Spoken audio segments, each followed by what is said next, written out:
Well, welcome to the AP International webcast. I'm going to spend some time with you today to explain what is going on the ocean freight side of things. Many of you out there have been complaining about the substantial amount of waiting time to get your freight from Asia. And I'm going to try to shed some light on what is going on. But essentially, this is what's happening. There are three elements, but the first and the most important element remains COVID.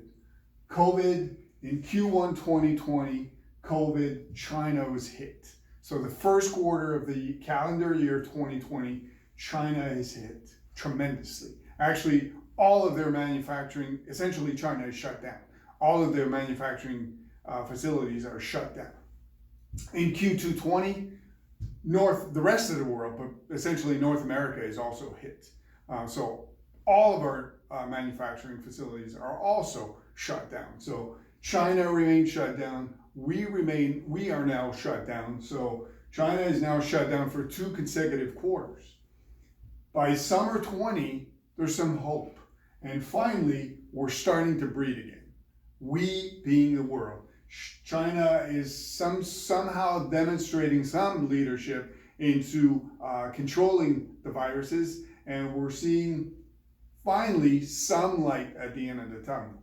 By the end of the summer and Q3 2020, it's crazy out there. So we are back with a vengeance. We being North America. So we are now pushing purchases for goods in Asia like never before. It's quite simple. We've got 6 plus months to recuperate. So we're sending orders like crazy. Well, what's happening? So the orders are booming and way more than expected by anybody on this planet. So that's what's happening. So there's an economic shutdown period, and then there's an out of this world resurgence of freight or goods purchasing out there. Now, in terms of the other aspect is congestion. There's been congestions in every aspect of your supply chain network. It's unbelievable. It's essentially the perfect storm. The ocean lines are congested. They have no more room. They're struggling, quite essentially. So by the end of 2020, the ocean lines are struggling because they need to move their vessels, they need to move capacity and so on and so forth where demand is. The rail infrastructure, not quite so much yet, but as soon as the ocean line starts bringing some containers, you will see at least the North American infrastructure being also congested. So the manufacturing facilities across the world, and more importantly in China, are overwhelmed. So demand is going crazy, and the people are back to work, and so they're absolutely congested. The ports around the world, especially in North America, because we order a lot from Asia, are now going crazy. Also, let's not forget that many of the longshoremen are experiencing COVID outbreaks. So that is also affecting the port capacity or the port essential capacity.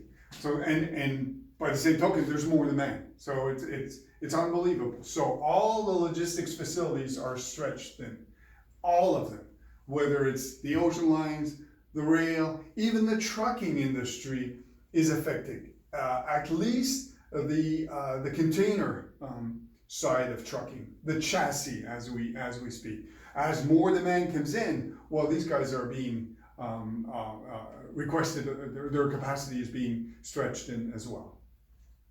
At the same time, we're experiencing container shortage. Well, yeah, because the vessels were essentially just stay at large, don't move. So the containers were not moving for at least two plus quarters in 2020. And all of a sudden, this demand is asking the ocean line to move their vessel, to move their containers.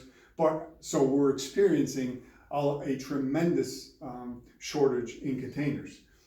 So the vessel's scheduling is absolutely not reliable because there's waiting time at the port, there's waiting time at dock time, there's waiting time everywhere. So the schedule is no longer reliable, and empty containers must move. They must be displaced because as you receive your containers with goods in them, well, they need to be emptied out and return where the empty containers will be used again. So where is that? And more than likely it will be in China or in Asia. So we need to move those empty containers back to their origin, and that takes time. So everything takes time in the ocean freight movement, and probably more so because of all this is caused by COVID.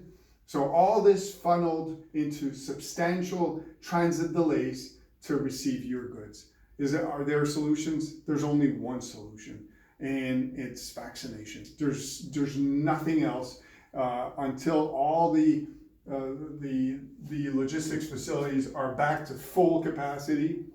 All of the ocean lines are back to full capacity. All the containers, the empty containers, are moved to where demand is. It's going to take some time. So I hope this sheds some light about this container vessel and how long it takes for you guys to get the goods. But essentially, it is going to take a little bit more time for months to come, and hopefully by the end of 2021, we'll be able to see some hope. In 2022, we will be more effectiveness around the ocean freight challenges. So I hope this helps somewhat. In the meantime, please stay safe, and I look forward to seeing you in our next AP International webcast. Have a wonderful day.